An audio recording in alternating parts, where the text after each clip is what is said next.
Bienvenue sur le podcast Liberté libérale. Je suis Aurélie, psychologue entrepreneur.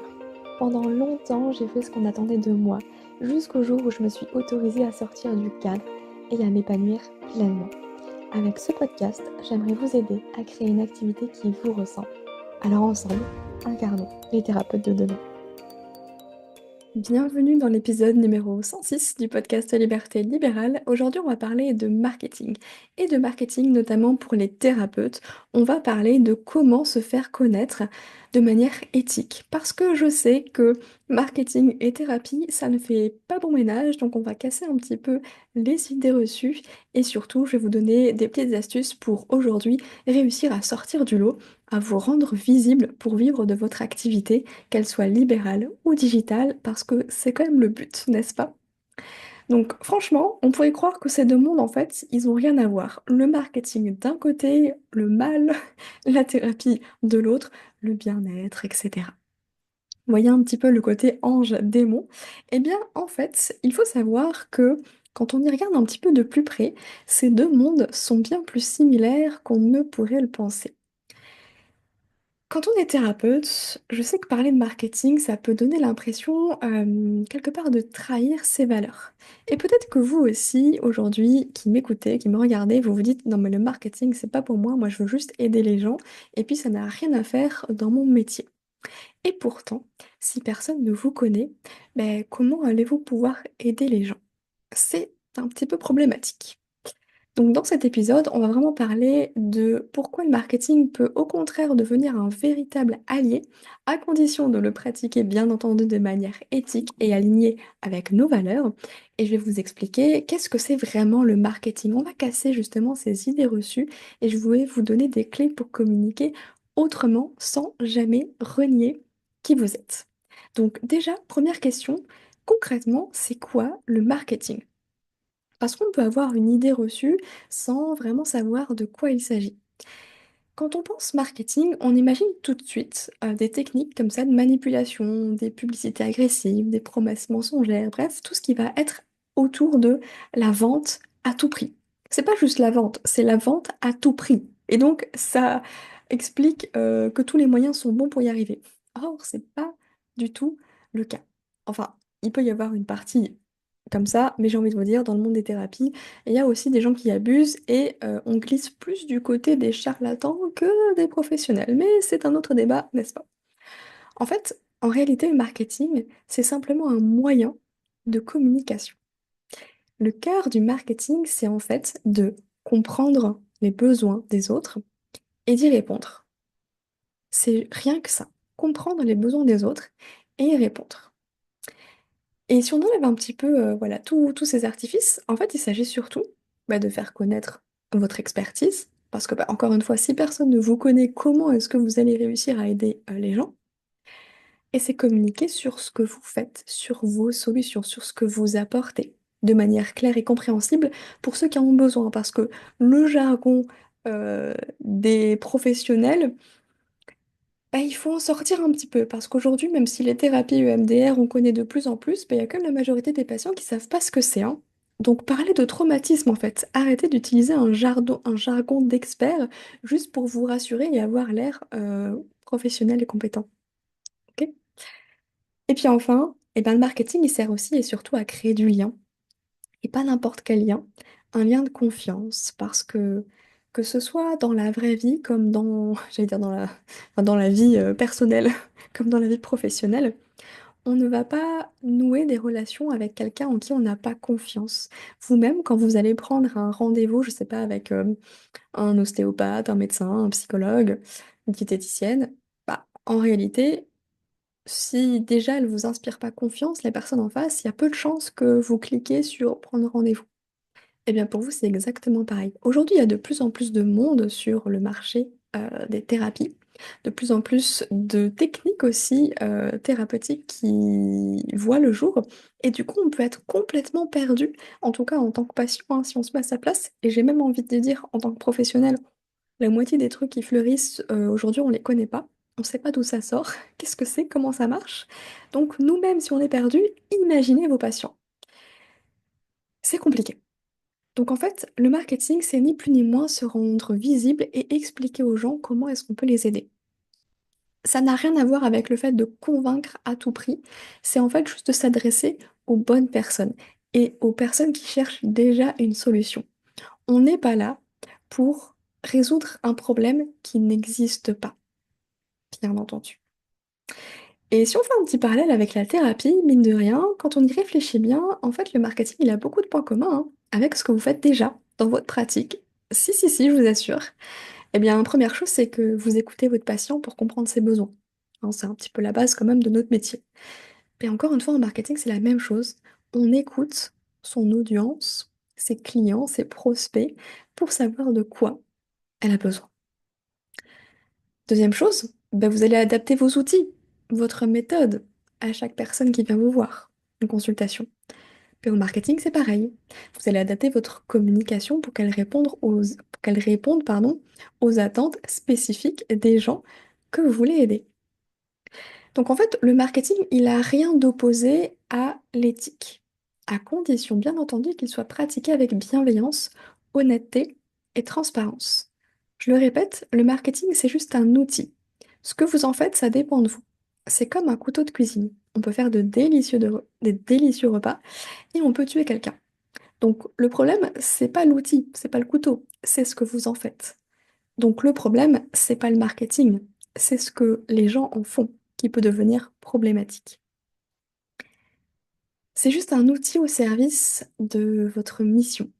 En fait, quand vous faites du marketing, vous n'êtes pas en train de vendre, vous êtes juste en train de partager votre savoir-faire, vous montrer que vous êtes là pour aider. Exactement comme lors d'une soirée entre amis, vous connaissez pas forcément tout le monde, on va vous demander, ah bah tiens, qu'est-ce que tu fais dans la vie? Ah ok, super, ça consiste en quoi? Etc. etc. Bah, en fait, vous employez des mots simples pour vous faire comprendre par quelqu'un qui ne serait pas bah, justement dans ce milieu professionnel. Bah, c'est ni plus ni moins que ça, le marketing. Tout simplement. Après, c'est adapté au support de communication que vous utilisez, que ce soit votre site internet, votre fiche Google My Business, votre fiche Doctolib, Medocine, tous les autres agendas en ligne qui existent, ou aussi les réseaux sociaux. Évidemment, parce que c'est aussi un outil, un support que l'on peut utiliser pour faire du marketing, pour se faire connaître, pour se rendre visible et ben, justement réussir à aider plus de monde et vivre confortablement de son activité. Et c'est une vraie chance d'avoir à disposition cet outil qu'est le marketing aujourd'hui parce que je vais parler davantage de marketing digital parce que quand on veut sortir des consultations individuelles, eh bien l'idée c'est de proposer quelque chose où votre temps n'est plus échangé contre de l'argent, où votre présence n'est plus obligatoire et vous le savez si vous me suivez depuis un petit moment. Moi, je vous forme à créer votre propre programme en ligne, à créer votre propre formation en ligne pour aider davantage de monde sans vous épuiser, vous, personnellement. Et pour ça, bah, évidemment, vous avez besoin d'être visible aussi pour que les bonnes personnes vous trouvent. Et encore plus quand on est sur un programme à promouvoir qu'une activité libérale à développer. Donc, on va passer maintenant à la partie des idées reçues parce que si vous avez bien compris un petit peu ce que c'est le marketing, que finalement, c'est pas quelque chose de mal, c'est juste ce qu'on en fait qui peut potentiellement être bien ou mal selon la définition de chacun. Je sais qu'il y a plein d'idées reçues là que vous avez en tête, donc on va aller les chercher ces idées-là et on va aller les détourner, les casser pour vous réconcilier avec cette notion de marketing. Il est souvent mal perçu, surtout dans les métiers justement du soin, de l'accompagnement, parce qu'il peut être vu comme contraire à nos valeurs. Mais si on prend le temps de creuser un petit peu, en fait, on va se rendre compte que ces idées reçues, elles viennent surtout d'une mauvaise compréhension de ce qu'est réellement le marketing. Donc, première idée reçue que je voulais partager avec vous, c'est le fameux «Non mais je ne sais pas me vendre, moi, de toute façon». Beaucoup de thérapeutes me disent ça: «Je peux pas faire de marketing, je ne sais pas me vendre». Eh bien, vous savez quoi? Mais tant mieux, parce qu'en fait, le marketing éthique, en plus, il n'a rien à voir avec le fait de vous vendre. On n'est pas en train de parler de vous là, on est en train de parler de vos potentiels futurs patients clients, selon si vous développez une activité libérale ou un programme en ligne. Le marketing, c'est pas parler de soi. Ça, ce serait plus du storytelling. On en parlera peut-être plus tard si ça vous intéresse. Le marketing, c'est parler des besoins de la personne que vous voulez aider et lui montrer que vous pouvez l'aider, que vous avez des solutions adaptées. Ça sert à rien d'avoir 15 000 patients qui vous appellent ou qui prennent rendez-vous si à la fin de la consulte, c'est pour lui dire, bah écoutez, je suis désolée, ça dépasse le champ de mes compétences, je vais vous réorienter vers un collègue. On est bien d'accord. Donc bah, l'idée, c'est d'attirer des personnes que vous pouvez réellement aider. Et comment on fait ça? Bah, la communication. Si on ne dit pas, on ne peut pas deviner. C'est comme dans un couple. On ne peut pas deviner. Donc il faut communiquer. Simplement dire, OK, je suis formée à telle problématique, j'ai tel outil, moi mon domaine d'expertise, bah, c'est telle et telle chose, donc je peux vous aider de cette manière-là. C'est écouter les difficultés de vos patients, de vos futurs patients, c'est de pouvoir mettre des mots aussi sur ce que vos futurs patients traversent, futurs clients traversent, et proposer une piste pour avancer. Donc en fait, c'est pas vous qui devez vous mettre en avant, c'est plutôt votre expertise que vous devez mettre en avant, en tout cas en avant, présenter auprès de ceux qui en ont besoin. Ça sert à rien de vendre des esquimaux, des glaces à un esquimau, pardon. J'ai raté ma chute, c'est pas grave. Vous voyez un peu l'idée? Ça sert à rien de vendre des glaces en Antarctique, au pôle Nord ou que sais-je. C'est pas vraiment la meilleure cible, c'est pas le meilleur contexte. C'est un peu tiré par les cheveux, mais c'est important aussi de l'avoir en tête, ça mine de rien. Donc, en fait, par exemple, au lieu de dire bah, je suis une experte en émotions, en gestion des émotions, pardon, dites plutôt sur votre site internet, sur vos réseaux, que sais-je, ah, vous avez du mal à gérer vos émotions et ça vous pousse à manger sans faim. Et ben là, c'est beaucoup plus parlant parce que vous n'êtes pas en train de parler de vous. On s'en fiche de vous. Les gens sont centrés sur eux-mêmes. Donc si déjà vous arrivez à vous décentrer de vous-même pour vous concentrer sur les personnes que vous voulez aider, ça va vous enlever une sacrée pression parce que vous n'êtes pas en train de vous vendre là, vous êtes juste en train de comprendre la personne que vous avez en face de vous. Et en réalité, ben, vous la comprenez très bien parce que cette personne-là, vous l'avez tous les jours au cabinet. Donc vous savez mieux que personne ce qui se passe dans sa tête, ce qu'elle se dit, ce qu'elle ressent, ses peurs. Et tout ça, bah justement, pour montrer que vous êtes la meilleure personne pour l'aider, bah faut en parler. Non pas en parler en tant que je peux faire ci, ça, mais je sais que vous êtes dans telle ou telle situation, que vous vous dites ça. Et quand ça vient toucher quelque chose qui est hyper intime et personnel, bah, les personnes qui vont lire ça vont se reconnaître dans ces mots et se dire oh, mais c'est dingue, comment elle sait? Elle est dans ma tête. Je l'ai même pas encore vue, je lui ai même pas encore dit qu'elle le sait déjà. Et ça, c'est preuve vraiment d'expertise et c'est comme ça que vous allez réussir à toucher les bonnes personnes. Vraiment. Deuxième idée reçue, c'est bah, je veux pas passer pour un marchand de tapis. Évidemment, hein, cette peur de paraître insistant, commercial ou pire, manipulateur. Bref, on l'a tous eu à un moment donné, surtout si vous êtes aussi un peu comme moi de la génération où vous avez connu à l'époque le porte-à-porte et encore aujourd'hui les appels téléphoniques, insistants, les gens qui revendent les numéros, etc. Enfin, les boîtes qui revendent les numéros pour qu'on se tape des démarchages téléphoniques H24. Mais pire encore, le démarchage même sur LinkedIn, sur Instagram, bref, sur les réseaux sociaux où on les voit venir, les petits gens qui prospectent en nous disant hey, coucou, j'ai vu ce que tu faisais, c'est hyper intéressant. Comment ça t'est venu l'idée? Bref, ils essaient d'engager la conversation. Et je dis pas, c'est mieux que envoyer un lien en disant tiens, je peux t'aider à faire ça. Parce que eux, ils ont rien compris. Bref, je vais m'arrêter sur la prospection parce que j'aurais beaucoup trop de choses à dire et vraiment, c'est une technique que je déteste et que je n'ai jamais pratiquée et auquel je réponds pas. Donc ne venez pas me démarcher, je ghost, je suis désolée, mais vraiment ça me... Ah, ça m'irrite comme pas possible. Donc c'est clairement pas une stratégie que je choisis. Donc en fait, quand on a peur de paraître pour un marchand de tapis, là aussi, l'idée c'est de choisir la manière dont on veut communiquer et donc de choisir la bonne stratégie pour soi. Bon, vous l'avez compris, hein, la prospection, c'est pas du tout mon truc. Donc je ne vais certainement pas aller embêter les gens. Et du coup, je déteste qu'on me prospecte aussi. Donc, je ne réponds pas, tout simplement. La deuxième manière de faire du marketing, qui est à mon sens beaucoup plus adapté à notre métier de thérapeute et beaucoup plus éthique aussi, et que j'adore, eh bien, c'est ce qu'on appelle l'inbound marketing. Je suis désolée pour mon accent anglais.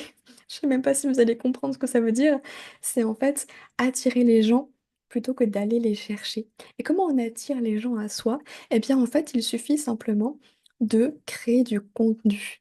Créer du contenu pour montrer aux gens notre expertise, pour montrer aux gens qu'on les comprend, que ce soit à travers des publications sur les réseaux sociaux, mais aussi des articles de blog, des vidéos YouTube, des épisodes de podcast. Bref, il y a mille et une manières de faire. Ça peut aussi être, pourquoi pas, d'écrire des livres, de faire des conférences. Il y a plein de choses aujourd'hui et l'ère du digital nous offre vraiment un panel d'outils et puis aussi comment on appelle ça? De moyens de communication qui est juste génial parce que bah, du coup on n'est plus obligé de se taper de la prospection ou de distribuer des cartes de visite parce que qu'on se le dise, hein, envoyer des courriers au médecin pour dire «Eh coucou, je viens de m'installer en libéral», bah, je suis désolée mais pour moi c'est de la prospection. À une autre échelle peut-être, mais néanmoins on va chercher. On y va et je sais que en général les thérapeutes ils détestent ça. Donc bah écoutez, bienvenue dans le monde de la création de contenu où en réalité, bah, c'est vous qui allez attendre entre guillemets que les gens tombent sur vous. Alors bien sûr, on fait pas ça n'importe comment, hein. Faut savoir justement à qui on s'adresse, qu'est-ce qu'elles ont en tête, leurs problématiques, etc. Mais ça, vous le savez. Vous le savez déjà parce que le contenu de vos séances en thérapie, bah, vous avez déjà tout ce qu'il faut là. Reprenez vos notes, sincèrement. C'est une mine d'or d'informations. Donc c'est vraiment basé sur le partage de valeurs, pardon. Et ça permet aussi de créer un lien de confiance parce que bah, du coup, vous n'êtes pas en train de saouler les gens à leur dire bah tiens, mais je peux t'aider, je peux faire ci, je peux faire ça. Non, vous êtes juste en train d'expliquer, de vulgariser, de faire de la psycho-éducation sur un sujet sur lequel vous êtes plutôt doué. Donc, bah écoutez, c'est une bonne nouvelle parce que ça permet en fait d'utiliser une méthode qui soit bien plus douce, bien plus éthique et qui soit aussi bien plus efficace, je trouve, à mon sens. Donc encore une fois, vous n'êtes pas en train de vendre, vous êtes en train de montrer ce que vous pouvez apporter. Et c'est pas pareil. Parce que les personnes qui sont vraiment intéressées, elles vont venir à vous. Il n'y a pas besoin de forcer, il n'y a pas besoin d'insister, bien au contraire. Vous allez attirer plutôt que de courir après. J'ai jamais envoyé un email ou un message de prospection. Par contre, j'ai jamais refusé à quelqu'un qu'on s'appelle, qu'on se fasse une visio pour échanger, pour répondre aux questions que la personne pouvait avoir au sujet de l'école Liberté Libérale, par exemple. Donc si vous m'écoutez aujourd'hui et que ça vous intéresse, sachez que en bonne introvertie que je suis, je viendrai jamais vous démarcher, mais je vous dirai jamais non non plus si vous avez besoin d'un petit temps d'échange parce que bah, on est aussi dans un lien d'humain à humain, donc bah, c'est ok. Et on peut tout à fait se prendre un petit café Zoom, une vingtaine de minutes, pour parler de votre projet et voir si bah, le programme de l'école Liberté Libérale peut vraiment vous convenir ou non, tout simplement. Et enfin, la troisième idée reçue que je voulais aborder, eh bien, c'est le côté, ah bah, c'est pas éthique d'utiliser le marketing dans le monde de la santé mentale. Bref, c'est mal, il faut pas faire ci, etc., etc. Donc ça, c'est certainement l'idée reçue la plus fréquente, hein, parce qu'encore une fois, il y a une espèce de scission entre les deux mondes, alors qu'honnêtement, on fait la même chose, hein, enfin, quand on regarde un petit peu de manière sous-jacente. Encore une fois, le marketing peut être un outil au service de l'éthique. Pourquoi? Parce que il va vous permettre de vulgariser des concepts hyper compliqués et que personne ne comprend. Allez lire Freud, même nous en tant que professionnels, c'est dur, hein. Franchement, c'est pas toujours évident. Et puis ça permet aussi de faire de la psychoéducation et de sensibiliser sur des notions essentielles. Aujourd'hui, c'est génial parce qu'en 2025, à l'heure où j'enregistre cet épisode, la santé mentale prend de plus en plus de place dans la préoccupation des gens, mais aussi dans les médias, et c'est absolument génial. Je pense que c'est là qu'on a notre place à prendre, nous, en tant que thérapeutes, pour se réinventer aussi, proposer quelque chose de différent et qui soit plus accessible que une thérapie, que des consultations. Donc vous pouvez rendre accessibles des concepts hyper complexes, comme la gestion des émotions, les traumatismes, les mécanismes inconscients, pour aider un maximum de personnes à mieux se comprendre. Parce que combien de personnes culpabilisent encore aujourd'hui de se dire j'ai tout pour être heureuse et je le suis pas. Il y a un truc qui cloche, il y a un truc qui va pas chez moi. Alors qu'en réalité, si on avait beaucoup plus de contenu qui parlait de tout ça, ben on pourrait déjà sensibiliser au fait que ça n'a rien à voir avec le fait de tout avoir, mais c'est peut-être un manque de sens, c'est peut-être quelque chose d'un peu plus profond qui se cache aussi derrière tout ça. Des symptômes comme peut-être un burn-out, une dépression, que sais-je. Et du coup, ça permet justement de faire de la prévention, d'ouvrir des portes, de donner des clés à des personnes qui n'iraient peut-être jamais consulter. Et vraiment, c'est un véritable acte de transmission et c'est pas du tout à l'opposé de votre rôle de thérapeute. Au contraire, je trouve que c'est hyper complémentaire. Ça vient même encore apporter de la crédibilité supplémentaire, mine de rien. Donc quand vous faites du marketing de cette manière-là, ben, en réalité, vous restez aligné avec vos valeurs. Vous êtes même en train d'aider des personnes à oser franchir le pas de demander de l'aide. Parce qu'ils sont en train de voir que, ah ben, en fait, des thérapeutes, ça peut être sympa. C'est pas forcément hyper compliqué. Et on peut consulter aussi, même si tout va bien. Bah oui, et surtout, on peut consulter même si on n'est pas fou. Même si je pense que cette idée reçue, elle commence vraiment à disparaître. Ouais, il y en a encore qui persistent, mine de rien. Donc vraiment, euh, c'est pas éthique d'utiliser le marketing. Moi, j'ai envie de vous dire, c'est pas éthique de pas l'utiliser. Parce que, encore une fois, ce n'est qu'un outil. Tout dépend de ce que vous allez en faire. Comme le fameux couteau de cuisine. Donc pourquoi, à mon sens, le marketing il est indispensable pour votre activité, que vous souhaitez continuer à faire des consultations et donc développer votre activité libérale, ou que vous souhaitez ajouter une corde à votre arc, ou complètement switcher de modèle et passer à la création de formations, de programmes en ligne pour soit des particuliers, soit des professionnels, eh bien le marketing va être indispensable à ce moment-là parce que de un, ça vous permet de vous faire connaître pour aider plus de monde, bien entendu. Le marketing, c'est un levier puissant pour élargir son impact. Et je vais vous donner des exemples. Je suis sûre que vous connaissez certains noms que je vais vous citer. Là, je vais en prendre deux que je connais un petit peu, que j'apprécie beaucoup et qui ont pris de l'ampleur sur les réseaux sociaux, mine de rien, et qui sont un bel exemple, à mon sens. On a par exemple la psychologue Marion Télisson, du compte Instagram Psy Télisson. Elle s'est spécialisée dans la gestion de l'anxiété à tel point qu'elle en a fait un programme en ligne pour aider justement eh bien, les personnes à s'en sortir par elles-mêmes. Et ça, c'est basé sur sa propre expérience, sur sa propre pratique avec ses patients en cabinet. Forcément, à force de faire toujours la même chose, toujours dans le même ordre, de toujours expliquer les mêmes concepts, eh bien, on peut en faire quelque chose de générique. Et ça peut être déjà un premier pas pour aider les gens à s'en sortir. Et peut-être après, justement, qu'ils choisissent de consulter s'ils ont envie d'aller plus loin, s'ils en ont besoin. Et au-delà de ça, Marion, elle a même créé un programme à destination des professionnels de santé. Parce que on n'est pas obligé de créer des programmes uniquement pour les particuliers. On peut aussi créer quelque chose pour d'autres professionnels, surtout si on est dans des thématiques hyper nichées, hyper spécifiques. On a des choses à apporter. Donc elle a créé le programme Ose ton libre pour aider les thérapeutes à s'installer en libéral. Bah, si Marion elle s'était dit, bah, le marketing, c'est pas pour moi, si elle n'en parlait pas sur les réseaux sociaux, sur YouTube ou dans sa newsletter, bah, je suis pas sûre qu'elle aurait connu le succès qu'elle a aujourd'hui. La deuxième raison pour laquelle le marketing c'est indispensable, bah, ça va être pour vendre. Ah, je sais, j'ai utilisé le mot qu'il fallait pas. Pour vendre votre programme en ligne, par exemple, pour vendre vos consultations et non pas pour vous vendre, hein. Ne faites pas l'amalgame. Parce que si aujourd'hui vous vous sentez un petit peu épuisé, fatigué par ce rythme des consultations, parce que mine de rien c'est hyper énergivore, ben, vous avez peut-être envie d'autre chose, d'alléger un peu votre emploi du temps. Par contre, quand on sait qu'on vend son temps contre de l'argent, ben, on ne peut pas forcément se permettre d'alléger son emploi du temps si ça veut dire perdre en chiffre d'affaires. Donc il faut trouver quelque chose qui va combler cette perte-là. Et les programmes en ligne, ben, c'est parfait pour ça. Donc le marketing, c'est aussi une façon d'élargir votre offre de la consultation individuelle, mine de rien. Et un excellent exemple aussi, vous la connaissez certainement sur les réseaux sociaux, on a Catherine Lapsy, qui est un média maintenant où elle vulgarise énormément de concepts en psychologie. Elle fait ça avec son conjoint Fabien, qui est hypnothérapeute désormais. Ils ont développé des ateliers de psychothérapie en ligne. Et je trouve ça absolument génial, parce que elle avait dit une fois que quand elle s'est lancée sur Instagram, c'était vraiment juste l'idée de vulgariser en fait des concepts de psychologie. Et puis c'était aussi un petit challenge personnel hein, pour sortir de sa zone de confort. Eh bien, vous voyez où est-ce qu'elle en est aujourd'hui?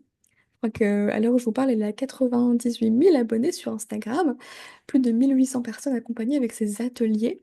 Et ces ateliers, justement, en ligne de psychothérapie, c'est le premier pas pour ensuite éventuellement voir si on a envie d'aller plus loin et puis se faire aider avec un thérapeute. Donc, on peut en faire énormément de choses déjà, rien qu'avec le digital. Et forcément, ben, si elle n'avait pas utilisé les réseaux aujourd'hui, elle en serait peut-être pas là non plus aujourd'hui. En fait, il faut bien vous dire que le marketing, c'est un outil incroyable qui vous permet justement de devenir accessible au plus grand nombre sans pour autant vous épuiser. Et vous savez quoi en plus? Bah, c'est gratuit. Bah ouais, on se plaint, hein. On se plaint tout le temps des réseaux sociaux, des algorithmes, etc. Mais on oublie un truc, c'est gratuit. On peut se faire connaître gratuitement. Alors bien sûr, en contrepartie, c'est de donner de son temps pour créer du contenu, évidemment. Mais ça permet aussi mon troisième point. Pourquoi est-ce que justement le marketing il est indispensable pour votre activité? C'est que ça va créer un lien. Vous allez pouvoir bâtir une communauté. Aujourd'hui, encore plus avec l'après-Covid, les gens ont besoin de liens humains, de contacts. Ça ne veut pas dire que si vous n'êtes pas présente dans vos programmes en ligne, ça ne va pas marcher. Ça veut juste dire qu'il faut créer un lien d'une autre manière et pour ça, eh bien, être présent, créer du contenu sur les réseaux sociaux, c'est un super moyen parce que ça va vous permettre de bâtir une communauté de confiance. Et ça, bah, on l'oublie un petit peu. Je sais qu'on n'a pas toujours envie de ni de parler de soi, ni de se montrer soi, mais c'est vrai que bah, quand on se montre et qu'on partage des petites anecdotes personnelles, bah, ça fait toute la différence quand même. On a l'impression de d'apprendre à connaître la personne et puis bah, soit on va accrocher parce qu'on a les mêmes petites manies, soit pas du tout, et c'est ok. C'est pas forcément la personne qu'on va pouvoir aider le mieux, donc c'est tant mieux à ce moment-là. Donc ne négligez pas cette partie-là. Ça prendra peut-être un petit peu plus de temps pour que vous puissiez oser aussi vous dire que bah, vous, en tant qu'être humain et non pas juste en tant que thérapeute, vous avez quelque chose à apporter. Et votre personnalité, elle fait la différence aussi, donc bah, osez. Ça ne veut pas dire de devenir influenceur et de faire de vos réseaux sociaux la nouvelle télé-réalité, hein, pas du tout. C'est plus de vous dire, bah, en fait, il y a des petites choses que vous pouvez partager au quotidien, votre petite balade en pleine nature, je ne sais pas, une activité poterie que vous avez testée ce week-end, des petites choses comme ça, qui permet en fait de se connecter à l'humain qui est derrière le professionnel et ça inspire confiance aussi. C'est pas un robot, hein, c'est pas une intelligence artificielle qu'il y a derrière l'achat d'un programme parce que avec le confinement, il y a eu beaucoup de dérives malheureusement et les gens sont de plus en plus réticents et ont peur de se faire arnaquer. Et je comprends, parce que bah, il y en a beaucoup qui ont abusé. Encore une fois, hein, les programmes en ligne, c'est un outil aussi, tout dépend ce qu'on en fait. Soit on en fait quelque chose de bien pour vraiment aider les gens, soit on en fait quelque chose où c'est une coquille vide et on veut juste se faire de l'argent sur le dos des gens. Mais ça tiendra pas longtemps. De toute façon, les gens qui étaient là pendant le Covid, hein, on sait plus où ils sont, hein. On les voit pas, ils ont disparu, hein. Donc, c'est pas pour rien. Bref, voilà un petit peu pour les raisons de pourquoi est-ce que le marketing il est indispensable à mon sens aujourd'hui pour se faire connaître, quelle que soit l'activité que vous avez envie de mettre en avant. Et pour vous aider, ben, je vais vous partager les premières étapes pour commencer à faire du marketing, mais pas n'importe lequel. Du marketing éthique, authentique et bienveillant. Parce que je sais que ça peut sembler compliqué au départ, mais en fait ça repose sur des principes très simples que vous faites déjà au quotidien. Mais on va les mettre en lumière, je vais vous permettre de les conscientiser pour que vous puissiez déjà vous appuyer un petit peu dessus. Donc les trois premières étapes pour vous lancer dans bah, justement dans ce monde-là, pour utiliser le marketing de manière éthique et alignée avec votre pratique, eh bien ça commence par identifier qui est-ce que vous voulez aider. Dans le jargon, on va parler de client idéal et de ses besoins. La première étape, hein, pour bien communiquer, c'est de savoir bah, à qui vous vous adressez. On va pas parler aux personnes aidantes qu'aux personnes, qu'aux entrepreneurs ou aux mamans, par exemple. C'est évident. Mais il faut le savoir, il faut le déterminer. Qui est-ce que vous voulez aider avec votre programme, avec vos services? Quelles sont les difficultés spécifiques de ces personnes-là? De quoi elles ont besoin? C'est un excellent point de départ pour vraiment plonger dans leur psychologie. Et pour ça, quoi de mieux que de relire les notes Justement que vous avez prise avec les personnes qui ont des problématiques que vous souhaitez accueillir encore plus au cabinet ou sur lesquelles vous souhaitez développer un programme en ligne, par exemple. Vous allez trouver plein de réponses dans les préoccupations récurrentes de vos patients. Et je vous invite vraiment à utiliser les mots que eux-mêmes utilisent pour décrire leurs problèmes. Parce que parfois, il suffit d'un mot, d'un synonyme qui n'est pas utilisé par les personnes qui sont concernées pour que le message passe complètement à côté. Demandez-vous quelles sont les questions qui se posent régulièrement parce que ça, ce sont des posts que vous allez pouvoir créer sur les réseaux sociaux. Forcément, s'ils se posent ces questions, c'est qu'ils vont potentiellement chercher sur Internet. Donc, pour être découverte aussi, c'est stratégique de poser ces questions et d'y apporter une réponse, bien sûr. Donc, en identifiant ces besoins précis, vous allez pouvoir créer un message clair et ciblé qui parlera directement aux bonnes personnes. Alors oui, je vous vois venir, ça veut dire se spécialiser, ça veut dire se nicher. Pourquoi? Parce qu'aujourd'hui, il y a de plus en plus de monde, donc pour se démarquer, c'est vrai que pour se démarquer, il faut presque avoir une étiquette collée sur notre front pour nous identifier plus facilement. Ok, toi, tu aides les thérapeutes à créer un programme en ligne. Ok, je note, je retiens. Bah oui, mais mine de rien, c'est comme ça qu'on va pouvoir vraiment sortir de l'eau. Donc, je glisse ça là, même si je sais que c'est toujours un petit peu compliqué, cette partie-là. Et pour vous donner un exemple précis par rapport aux mots qu'utilisent vos patients, vous n'allez pas écrire dans un post ou sur votre site internet, tu as une problématique d'attachement évitant? Non, sortez de votre jargon d'expert s'il vous plaît et écrivez plutôt, tu prends la fuite au moindre conflit avec ton partenaire? Adaptez-vous au langage. Vous n'allez pas parler à un enfant de 5 ans qu'à un ado de 15 ans. Mais là, c'est pareil. C'est pas prendre les gens pour des cons. Pas du tout. C'est encore une fois faire de la vulgarisation. Et c'est beaucoup plus compliqué qu'il n'y paraît, hein. Ça sert à rien d'utiliser des mots compliqués pour montrer que vous êtes compétent. Ce qui va montrer que vous êtes compétent, c'est que vous pouvez expliquer des choses complexes de manière simple avec des mots compréhensibles par tous. C'est ça qui fera vraiment la différence, je vous assure. La deuxième étape, ça va être de raconter votre histoire, de parler de votre mission, de vous. Je sais, c'est pas un truc que on vous a appris, c'est même un truc qu'on nous a déconseillé à la fac. Faut rester neutre, on est une page blanche, on parle surtout pas de nous, etc., etc. Mais attention, encore une fois, raconter son histoire, ça n'a rien à voir avec le fait de raconter votre vie. Hein, on est bien d'accord, on choisit de manière stratégique et pertinente ce que l'on veut mettre en avant. L'idée, c'est de partager plutôt votre cheminement. Pourquoi est-ce que vous avez décidé de vous spécialiser sur tel sujet? Peut-être que ça fait écho avec votre histoire personnelle. Est-ce que vous êtes OK de la partager ou pas? Et en fait, c'est ça qui va créer du lien aussi avec les gens parce que peut-être que vous avez déjà eu des patients qui vous ont dit: «Oh vous, vous devez pas avoir de problème dans votre vie parce que, vous êtes psychologue, vous connaissez les mécanismes, vous êtes un professionnel de la santé mentale», tout ça, tout ça, tout ça. Eh ben non. En fait, ça fait autant de bien aux patients qu'à nous aussi, de leur montrer qu'on est juste des êtres humains. On peut aussi être vulnérable et c'est pas parce qu'on est psychologue qu'on ne tombera jamais en burn-out ou en dépression, hein. C'est un peu une utopie, comme, on croirait qu'un médecin, parce que sous prétexte qu'il a les connaissances médicales, il est immunisé contre la maladie.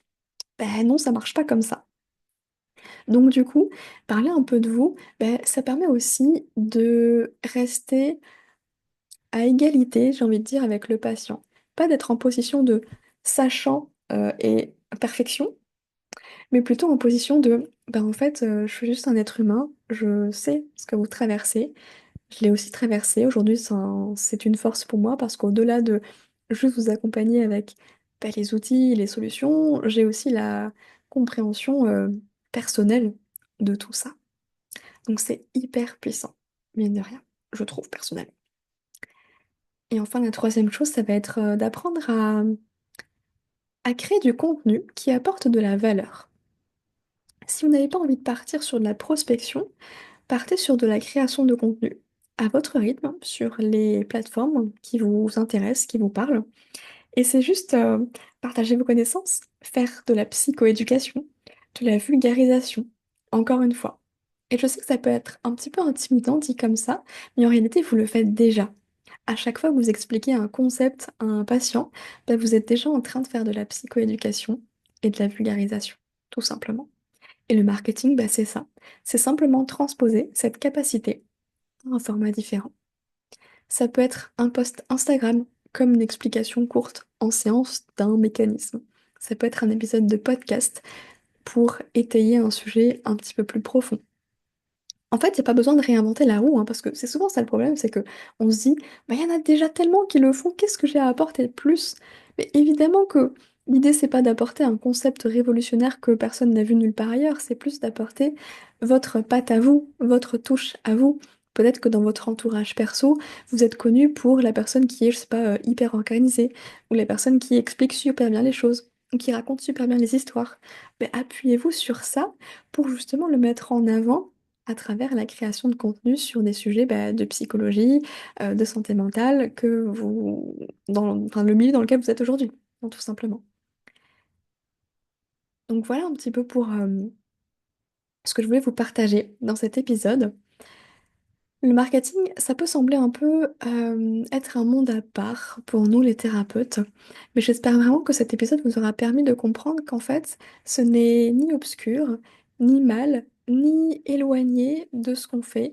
C'est même très proche, en fait, et que c'est un outil puissant pour faire connaître votre travail, toucher plus de monde, aider davantage de personnes et puis transmettre votre expertise, tout simplement, et tout ça de manière gratuite, encore une fois, je le répète. Alors évidemment, quand c'est gratuit, c'est que c'est votre temps, hein, qui va être, «utilisé» entre guillemets. Mais c'est à vous de voir aussi, quels moyens, quelles méthodes vous souhaitez utiliser si vous avez envie, bah, justement de développer votre activité, encore une fois qu'elle soit libérale ou digitale avec un programme en ligne.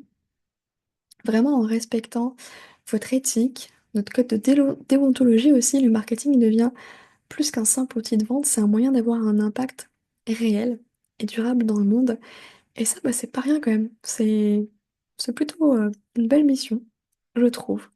En tous les cas, si vous avez envie d'aller plus loin et d'apprendre à faire du marketing éthique et adapté à notre profession pour promouvoir votre, programme en ligne, votre formation en ligne, eh bien, vous pouvez rejoindre l'école Liberté Libérale. Vous avez tous les liens dans la description. Je vous apprends bien entendu le process de A à Z, hein, de partir déjà de l'idée. Comment est-ce que on définit l'idée du programme, à qui on s'adresse, quel angle on prend, et cetera.